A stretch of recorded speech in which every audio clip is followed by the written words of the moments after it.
The 761st Tank Battalion, An Argument for Black History Month, by Dr. Michael J. Winfield, Sr. As a historian and sociologist, a proud product of St. John's University, where I earned my doctorate under the guidance of Professors Frank Copa and Frank Ninkovich, I've always appreciated history and associated Black history with American history. But I have also understood that the history of African Americans is not being taught or told with any intent to educate people. The net negative of not teaching Black history as American history has led to both Black and white Americans being unaware of the complete story that represents all Americans.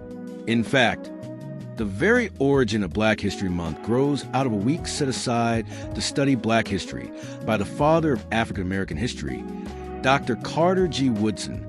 Dr. Woodson was not so shocked to hear that white people believed that African Americans didn't have a history before slavery, but he became greatly alarmed to hear some Blacks echo the same sentiments. His solution was to simply set aside time to study Black history.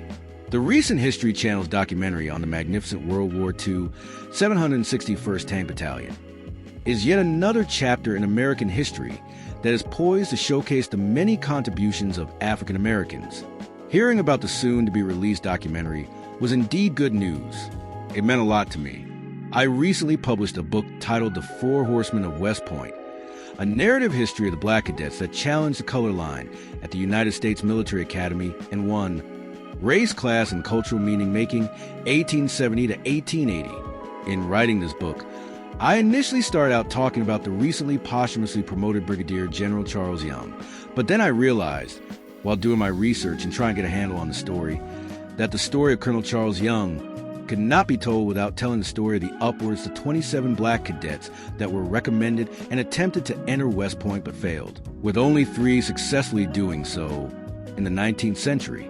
I realized that if these other cadets had been marginally successful, Colonel Young may not have ever been known the way we know him now as a true trailblazer. However, because of his long career, Young garnered the attention and acclaim he so rightly deserved as a true American hero.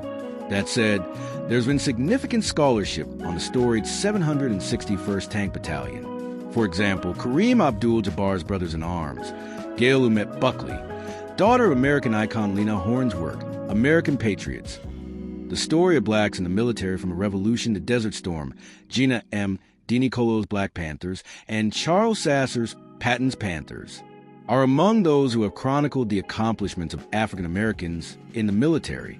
Interestingly, in the 1970 film Patton, written and directed by Francis Ford Coppola, there was no mention of the role of the 761st Tank Battalion under Patton's command, despite the fact that the famed Black Panthers played a critical role in liberating the besieged 101st Airborne during the Battle of the Bulge. For their heroism, the men of the 761st would go on to earn 10 Silver Stars and 38 Bronze Stars in 1945.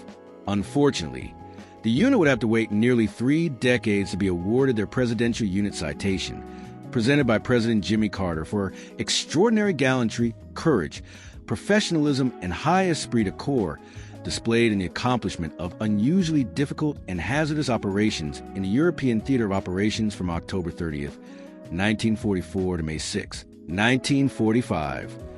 Nevertheless, the public at large still does not know about this history as evidenced by another round of "they never told us that" from people, Black, white, or otherwise, which is why I argue America needs a Black History Month, and shall need one for some time. Many people have gone on record as saying we don't need any such thing as a Black History Month. However, the latest documentary underscores the fact that we do.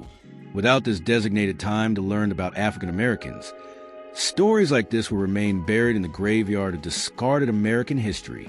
In an April 2023 interview with award-winning Black actor Morgan Freeman, the actor took great pains to share his views on the idea of a set-aside month to teach Black history. In an interview with the Sunday Times, the actor said he was keen to say publicly that he objected to the terms Black History Month and African American, calling both an insult. Freeman said the first.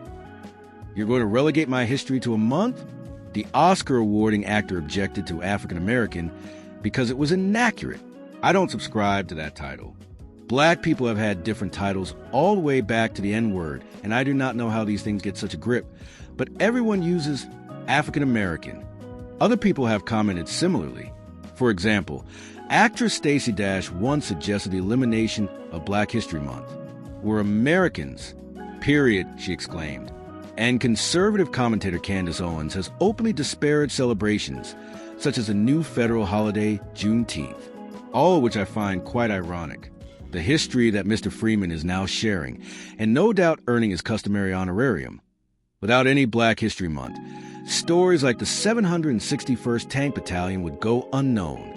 African Americans and survivors of the transatlantic Black Holocaust, on the whole for that matter, cannot afford to wait for anyone to tell their story. If the lion would tell his version of the safari hunt, he would no doubt explain how his family and his community were devastated by foreigners with big guns coming in to senselessly kill his loved ones. In that vein, I present the recently devastating presentation of African American history as offered to the public in the state of Florida.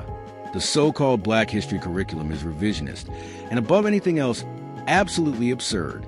Black History Month affords all Americans the opportunity to think and reflect on our nation's greatest asset, its people.